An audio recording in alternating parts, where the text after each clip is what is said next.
Je vous remercie. La parole est à monsieur Alexis Corbière. Merci, Monsieur le Président. On a parfois l'impression, à entendre certains, qu'actuellement on peut sur Internet ou sur Facebook faire l'apologie du terrorisme, des crimes. Ce n'est pas exact. On a parfois non, ce n'est pas vrai. Ce n'est pas vrai. Ce n'est pas possible. Il y a une sanction aujourd'hui qui existe et vous serez poursuivi par la justice. De la même façon qu'il n'est pas vrai que l'on peut impunément sur Internet mettre des propos antisémites ou racistes. Ça n'est pas exact. Donc on a parfois l'impression qu'il y a une espèce, on passe du jour ou d'une main de la nuit au jour grâce à ce texte de loi. C'est pas ça le sujet.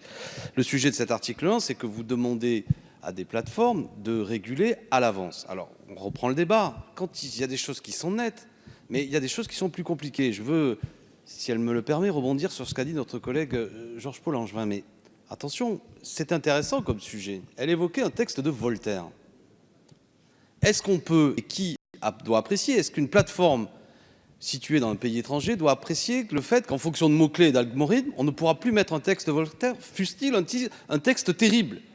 Le code noir, ces documents historiques.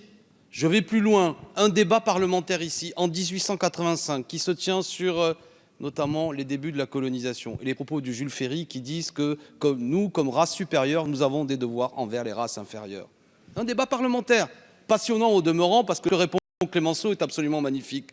C'est des propos haineux. Qui va décider de ça si c'est des algorithmes et des mots-clés? Vous voyez bien, c'est de l'humain qui doit le décider. Et en dernière analyse, c'est nécessairement la justice qui doit se prononcer sur un texte qui, s'il n'est pas contextualisé, peut dire des choses totalement terribles.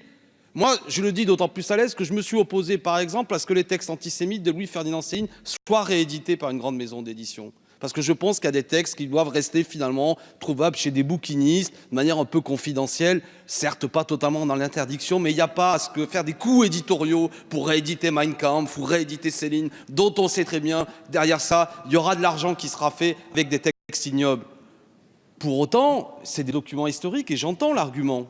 C'est difficile tout ça à apprécier. On est sur des choses où, une fois de plus, ça ne peut être qu'une discussion argumentée avec une décision de justice qui peut décider si tel texte ou pas, etc. Donc, vous voyez bien, on en revient à ce qu'on vous a déjà dit, Madame la rapporteure, que là, on est dans une zone de flou, on aura bien du mal, surtout si, je le répète, c'est des grands opérateurs situés à l'étranger, souvent avec des gens qui ne maîtrisent pas totalement notre langue d'ailleurs, qui seront les seuls humains, et des algorithmes dont vous n'avez toujours pas répondu. Quel contrôle nous aurons sur eux? Merci. Je vous remercie.